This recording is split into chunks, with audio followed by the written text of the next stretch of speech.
Welcome to the Hyper Growth Zone podcast. This is your go-to resource for personal growth, mastering communication, and influencing and persuasion techniques that will help you unleash the full potential of yourself and others. Here is your host, Alex Morgan.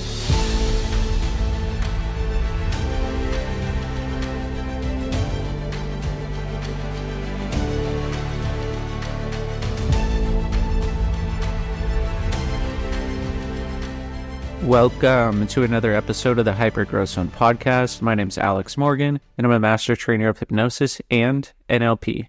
And on this episode, let's welcome Shervin, who is from the U.S. and is a college student at George Mason University. He studies philosophy, religion, and biology. He immigrated from Iran in 2015 and has lived in the U.S. since. All right, Shervin, welcome to the podcast. Thanks so much for coming on the show. Yeah, thanks for having me. Yeah, it was good to have you here. We were talking a little bit about Greece before we started, and actually this is kind of an interesting topic with Greece because we're going to talk about Stoicism. So can you give us an overview for people who don't know much about it, kind of how it started so many thousands of years ago? Yeah, so Stoicism is a Hellenistic philosophy that was started in ancient Greece. It was started in 300 BC, I believe, by Zeno, and it's a philosophy more about managing your emotions and going through life. There is the older writings about it have philosophy about metaphysics and physics, but most people, they know of it mostly as the ethics part of the Stoicism, is how to manage your life, how to be a good person, and stuff like that. That's awesome. Those sound like amazing things. I work with a lot of people on their emotions. So this is really helpful. I think one of the most important things people can do is manage their emotions and control them in different situations. So how did you get started in Stoicism? What prompted you? Was it a certain event, or you picked up a book and just started being fascinated by it? How did this happen? So I used to struggle a lot with overthinking and thinking my thoughts are out of my control a lot of times. And I kind of just searched up online how to stop overthinking, how to deal with emotions better. And I found some Stoic quotes, which were actually really helpful to making me realize that my thoughts are in my control. And what I can control is my mind. I can't control the outside events. So that's the main theme of and teaching of Stoicism, is that you cannot control outside events, but you can control your emotions, your response to it. So that's what was really helpful to me. And then I started reading Marcus Aurelius, Seneca, and I just looking up quotes and seeing what's helpful. Cool. So the things that we can control inside of us, what are some of these things that you would say we actually can have control over inside of us? So I'd say Stoicism is very old. It's an ancient philosophy. So they didn't know much about psychology. So it's not like you can just control clinical depression and just like tell it to go away. But a lot of times when you have responses to things. So for example, throughout my daily life, I might encounter someone who's a little bit irritating, but I can choose to, in that moment, respond harshly, or I can hold back this response. And not even like most people, when they get angry afterwards, they're just thinking about it. They're like, oh, I should have said this. Oh my goodness, this person is so irritating. But what Stoicism makes you realize is like, why? One of Marcus Aurelius's quotes is constantly ask yourself, is this necessary? And every time I start getting angry, every time I start gossiping about someone behind their back, I'm like, is this necessary? This is not necessary. This is not helping me in my daily life. So that's one of the important things that you can learn to apply to your daily life, is to realize that just back talking and being angry at someone when it's not even necessary is a good option. That's amazing, that quote, because I would guess most of the time when you ask yourself that question, the answer is probably no. Is that safe to assume? Yeah. As far as you're controlling then your internal world, and some of the things I teach, it's obviously once we have good control of this, our outer world actually becomes much better. And we probably don't see all these people being angry or what irritating us or things like this anymore. So what are some of the things besides, other people that we can't control in the external world that people should maybe look out for and not be, hey, this is necessary? Is there anything else? I'd say, well, yeah, you have other people. Then you have like events that happen. So you have what's happening like with inflation in the US, or you have economic changes or natural disasters and stuff like that. And it's that kind of stuff that you cannot control. So you have to really make sure you have a steady hold on yourself so you can deal with those things that you cannot control. Because if those things are out of your control, then it's not going to help you to have a mindset to think that you do have it in your control. Now, you mentioned the word mindset. Is this how some people look at Stoicism, or is it kind of much more than just a way of thinking and kind of like that? It's a mindset that you can apply to certain things. It's not like you can have it all the time. Obviously, since this was an ancient philosophy, there's going to be a lot of stuff that you just cannot apply to today's life. So I think as a mindset, it's really you're picking and choosing what parts of it you want to use in your daily life. And so what's one of the things that you would recommend if someone hasn't heard of Stoicism before, or this ancient philosophy? What's something that you would say, hey, pick this part of it. I've seen results with it, or you've seen other people have results with it that would help them? I'd recommend the book Marcus Aurelius Meditations. That one is probably the most popular, and for good reason, because it's basically Marcus Aurelius, a Roman emperor's journal that he had for himself, and he was very influenced by Stoicism. So he was writing down all his thoughts, and throughout this journal, you can, since it's a very personal journal, you can kind of, I mean, he was an emperor, but you can still kind of relate to some of the things that he says, like dealing with people that are irritating, or sadness that comes into your life, the loss of things in your life. I'd recommend starting with Marcus Aurelius' Meditations because they're the most understandable and then the most applicable to daily life. And so this book, then, it's mostly his thoughts over time. You said it's a journal. Is this kind of the format it's in? What should someone expect? Yeah. The format is more of it's him talking to himself, basically. So you can read it and it says like, constantly ask thyself this, and then you can like see the lesson that he's trying to talk to himself about. It's not really a book that's like trying to teach anyone anything. When he was writing it, he was just writing it as a journal, his own thoughts. That's super cool that it's stood the test of time like that. Yeah. So when he's writing something like this and he's telling himself like this, I kind of look at it as maybe that's sort of like installing a habit. Is there anything in Stoicism that talks about habits? And I know you said it's ancient, so not everything is applicable today, but is there anything in there that talks about like forming habits or keeping good habits and things like this? Yeah. I'm not sure about a Marcus Aurelius quote, but Epictetus has a quote that says, if you want to do something, make a habit of it. If you don't want to do something, don't. But make a habit of something else instead. So it's they do preach a lot that if you want to stay consistent in some kind of characteristic in your life and some kind of goal in your life, make sure you make a habit of it. Awesome. That totally answers the question. So a lot of people that listen to this podcast, they may just be starting out in business or have a business. So what is something that from Stoicism that, really stands out in your mind that could really help someone, kind of boost their business or take it to the next level? There's like 5 main things that I've really seen in Stoicism that can help us in our daily life and in the business world. One of them is having a well-defined goal. So whenever you have a business, whenever you have a project, a goal, you want to make sure it's defined well. You don't want it to be some vague thing like, oh, I want to just have a successful business. I want to make this amount of money in this amount of time. I want to have this amount of workers. You want to have a very well-defined goal. that will motivate you to work harder and stay more consistent and orient your decisions towards that goal. It can also help you think more long term about what you want for your business, because a lot of times it can be, say you're some kind of influencer and you get a sponsorship, and that will give you very short term gain. But what do you want in the long term? You have to think about the well-defined goal in the long term.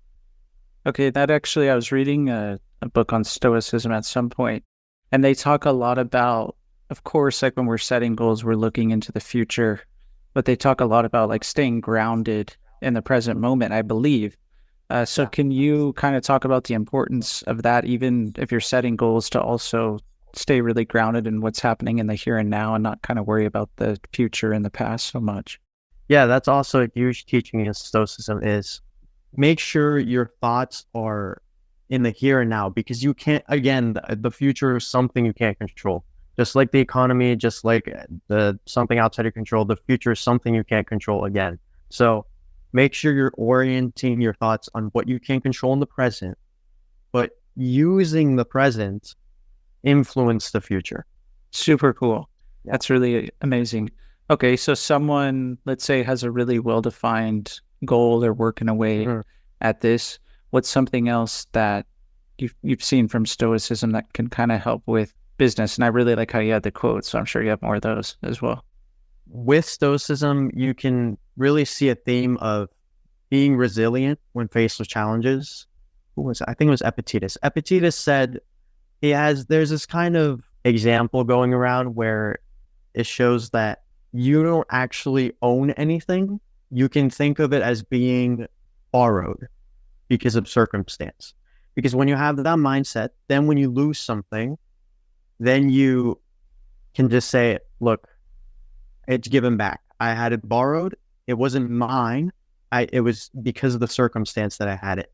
So by having that mindset, you can really quickly adapt to the situation, because you're not sitting there groveling about what you've lost. You can quickly look at the circumstance, say, look, this thing was borrowed and it's gone now. So let's continue. Let's be resilient.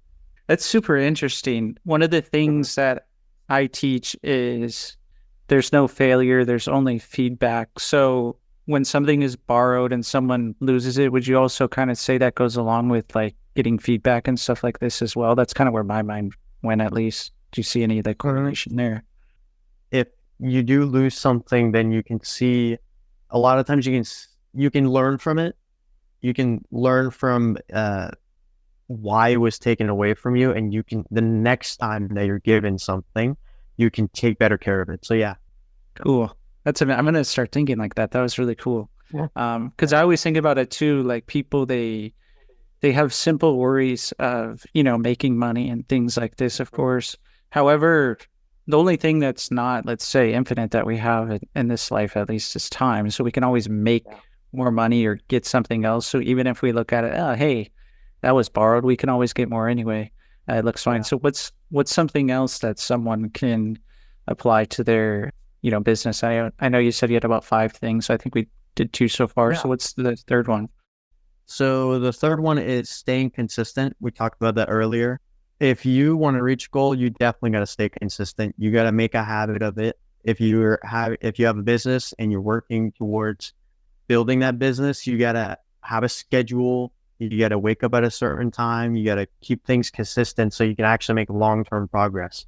It's like, it's kind of like going to the gym too. It kind of applies to that. Is consistency always beats, the guy who's consistent always beats the guy that goes to the gym twice a week and does super hard workouts. So I'm just trying to think as you're talking about this, how was like consistency, how were people doing this, let's say over 2,000 years ago? Do we have any like evidence of things they were doing, or is it more like the quotes and things that they were kind of philosophizing about? Well, I mean, throughout human history, all humans have had some kind of goal. The Egyptians built the pyramids. The Romans built their whole city. Rome wasn't built in one day. It was consistency that really built it. So I think throughout human history, even the Roman emperors, they all had goals. Like even if they wanted to like conquer other nations, they had to be consistent in their pushes against the armies or something like that. So whenever there was a goal, there was some kind of consistency involved. Super good answer. Because I wouldn't have thought of that like right off the bat. So what is the fourth thing that someone can do to really, help their personal life and business? Because I think people listening, obviously, like you said, these can be applied to business, but really, I think if we want our business to grow, we have to grow, or else it's, not going to just grow on its own. It starts from within us as well. So, Yeah. Yeah. So the fourth thing is you have to be really flexible with your mindset. You have to change based on what the situation is. So I think that's actually really applicable to the business aspect as well as the personal aspect, because even in personal life, you don't want to have beliefs that you just will not change. You're not willing to change it at all. So even in business, when someone has some kind of mindset about how their business should be going, this is a silly example, but Kitchen Nightmares, a lot of the people in there, when you're watching them, Gordon Ramsay trying to help them, they're stuck in their ways. They're like, oh, this is how I used to make it 70 years ago. Sure, it worked 70 years ago, but these dishes aren't going to work now. So that's how it is with business. And one of the quotes that Marcus Aurelius says is, if someone is able to show me that what I think or do is not right, I will happily change, for I seek the truth, by which no one has ever truly harmed. It is the person who continues in his self-deception and ignorance who is harmed. that's awesome. No, one of the things I teach in my training is flexibility of behavior, because the way we teach it, we say the person with the most flexibility of behavior actually controls the conversation or the system or anything like this, because they're able to adapt to anything that's going on. So Gordon Ramsay, in your example, he's the most flexible. So this is why he has success, because he takes on different thinking as opposed to the person who wants to just make the same thing the same way. So what's the next one that you have there? So the fifth one is being grateful for the progress they made so far. A lot of times in the business world, you can just get it's good to be focused on a goal. It's good to be focused on the next step, but that'll just burn you out, because then you're constantly thinking, oh, I'm behind. Oh, all the work I did is not enough. Then you just get burnt out because there's no actual reward in what you're doing. And like, what's the point if there's no reward? You're not going to continue. So you really have to be grateful for what you have so far and what you've achieved so far. Epicurus says, do not spoil what you have by desiring what you have not. Remember that what you now have was once among the things that you only hoped for. Yeah, a lot of people, when they have a business and they're, let's say, 1 year, 2 years in, they were hoping that they made all this progress when they first started. So it's a really good thing to think about. Because even me, the things I'm doing now, they would have just been an idea, let's say 3, 4, 5 years ago or something. So those are really helpful in business. Thanks for those. One of the things that popped in my mind, though, while you were speaking, that I think I've read in Stoicism books, you can correct me if I'm wrong. Mm-hmm. It's a totally different way of thinking besides the business stuff. They talk a lot about, I don't know, a lot. However, there's a point that kind of makes like death isn't kind of a big issue or something like this. That's probably not how they say it. It's more just like maybe the grateful thing got it with me. Can you explain how they think of that? So, because it's really interesting to me. Yeah, I think it's a quote by Epicurus. He says, death does not concern us because we're no longer alive to be concerned when we're dead. So like, it's another thing I hear is, look, I was dead 1 billion years ago before I was born. It wasn't concerning me. It wasn't scary. It wasn't an issue. So the same thing will happen after I'm dead. So that's really their viewpoint on it, is that it's not a concern, because first of all, you can't control it. One of the principal things, you can't control death. So death will come at whatever point, and you shouldn't be concerned about it because you're not going to be alive to be concerned about it. So when we're living, is there anything that we should be concerned about? Is there anything that they like we should absolutely concern ourselves with? Concerning ourselves with learning as much as we can and improving in whatever we think our purpose in life is. Whatever purpose we make for ourselves in our life, whether it be your business, your personal growth, being able to examine ourselves and learn. This is in Stoicism. Socrates says that an unexamined life is not worth living. So we should be willing to examine our life and learn throughout our life. So a lot of the people in Stoicism, they kind of pass down this knowledge. It sounds like they had various teachers or mentors and stuff like this. So is this kind of maybe where mentoring and stuff like this maybe originated with these teachings, would you say? Or how do they look at this?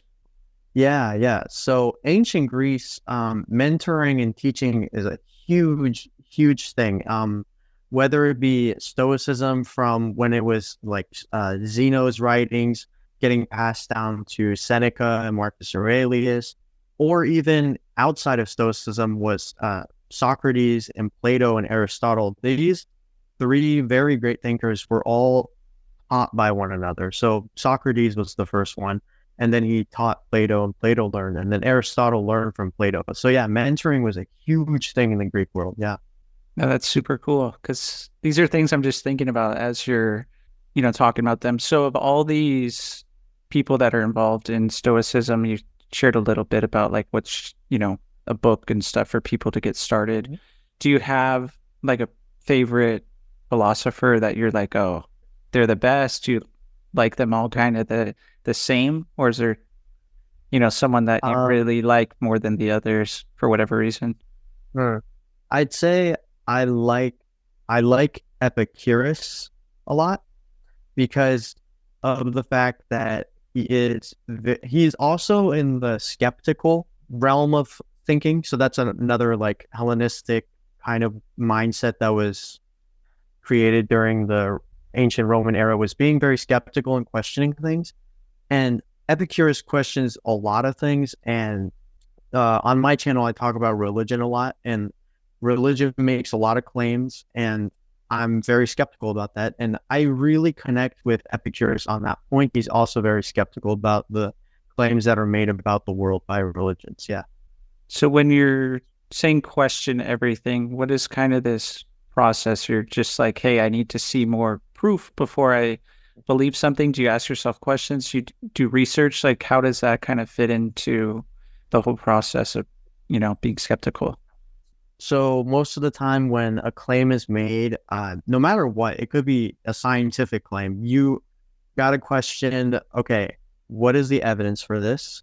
Is it supported by consensus? So is it supported by a majority of people? Does it connect with what we know about the real world? That's one of the big things. And it's more about not taking things as a fact as soon as you hear them, because you think someone has a PhD or someone has a master's degree or something like that. You're like, oh, they're smarter than me, so they must know what they're talking about. Whenever I'm listening to scientists, I'm going to be a biology major, so I love all things biology. Whenever I'm listening to any biologist talk about something, I'm like, oh, that's interesting. I'm going to go search it up and actually learn about it instead of just putting it in my brain. And then when someone else talks about it, I'm like, oh, did you actually know this, without me having to check it? That's interesting. The other thing you mentioned is, them not just believing someone because they have a title and things like this. And you can correct me if I'm wrong, but didn't the Stoics, they didn't really have any classes of people or anything in any sort of hierarchy? Weren't it just like, hey, we have this knowledge and whoever wants to be a part of it can learn it? Is that correct? Yeah. The Stoics, there was classes in the society. So you had emperors and you had people going down like the hierarchy, but knowledge was for everyone. Anyone. So when Plato established the school of Athens for people to come and gather and philosophize and think about the world, it was all kinds of people. It was all kinds of people from any rank. And knowledge just gets passed around and shared. It's not some kind of thing that's secured to a hierarchy. Cool. Well, I think we covered some really good stuff here. So thanks for coming on the show. I know you said that you have a YouTube channel. So if you want to share that information here along with, anything else where people can find you and just a little bit about what you do, if you want to plug that now. Yeah. So my YouTube channel on YouTube is called Shared Philosophy. I talk about religion, philosophy, just different aspects of thinking critically and having different perspective. The goal for that channel is really to provide a different perspective for people, because a lot of times I see people, even myself, I used to be in a complete echo chamber and I didn't see other perspectives, and I thought my perspective is the right one and that's it. So that channel is really to provide other perspectives for people. Yeah. So it's Shared Philosophy on YouTube. Yeah. Yeah, and I'll put that in the show notes so people have it. So if they want to go there and listen, and that's where I found you. I was on YouTube and your videos popped up and I started watching them. So I'm glad we were able to connect on this. It's some really good philosophy and just concepts and ways of thinking. So I appreciate you coming on the show. Yeah. Thank you so much for having me.